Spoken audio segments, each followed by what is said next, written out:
The next area in economics deals with economic globalization. What does that mean? It means the globe is getting smaller, right? The world is getting smaller. So in dealing with this, what we're looking at is more cross-border movement between country and country and country. And in doing so, they're reducing some of those trade restrictions. Remember, we talked about a tariff, a quota, an embargo. We're trying to get rid of a lot of these things so that way we can work more closely with other countries, and then the whole world benefits.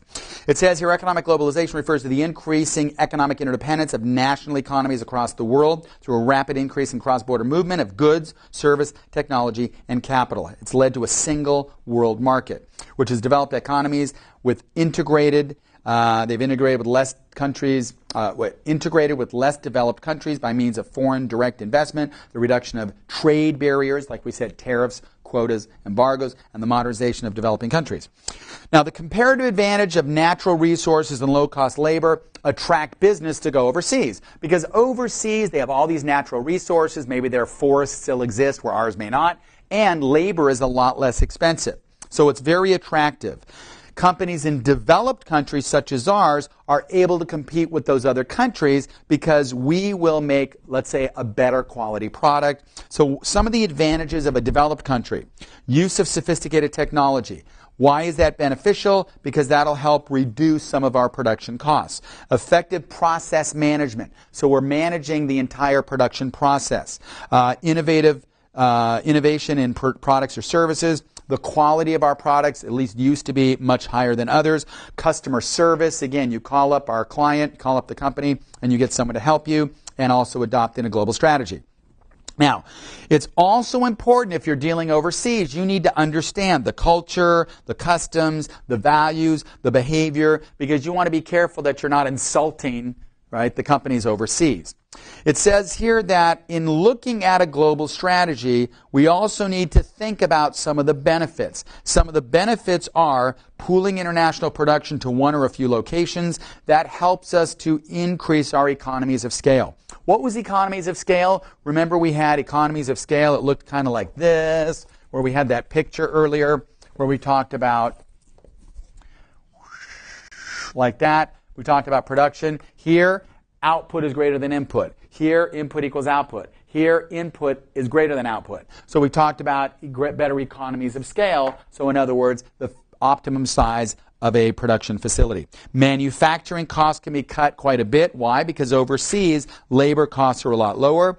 A firm can switch production among different countries. That has increased bargaining power over labor, supplies, the government as well, and worldwide access, because we have all of this globalization available to us. So as we look at this globalization of economics, we're talking about economics, micro, macro, but we're also looking at the world as a whole, where if we were to do and outsource things, like a lot of companies lately are outsourcing, right? HP, let's outsource jobs overseas.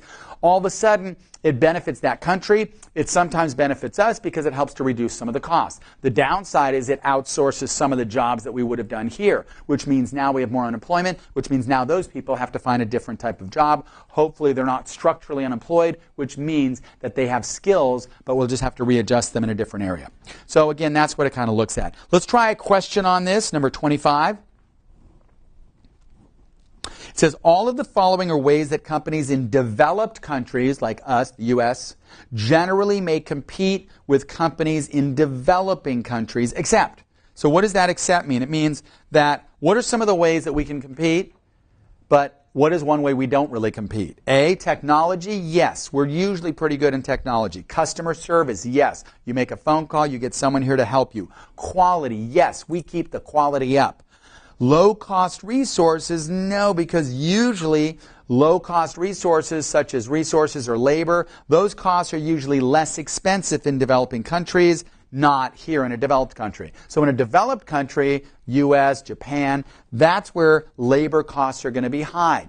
In a more undeveloped country, labor costs are a lot lower. But again, why is there always recalls on goods that come in from China? Because they use less expensive dye that causes cancer. They're using plastics that break. You know, with us, we have windshields that are supposed to be a certain law that if they're hit, they're impact resistant, so they don't just get breaking. They break into little pieces, but they're not sharp. Whereas someone else may manufacture a less expensive sheet of glass, but when there's a car accident, people die because they get stuck with the glass. So again, it's less expensive, but the quality isn't there. So again, these are some of the things you have to worry about, especially if you have a company and you're going to outsource to other countries. You've got to be concerned what other potential risk or liability are you exposing yourself to. That, my friends, is economics. Again, this is like 1 or 2 years of college economics in one class. It is about 16 to 20% of the exam. It's an area that I understand is difficult, but it's kind of interesting because as you get more involved in understanding it, all of a sudden all these different investment opportunities make sense to you, and you too can become an economic genius. All right, study hard. See you soon.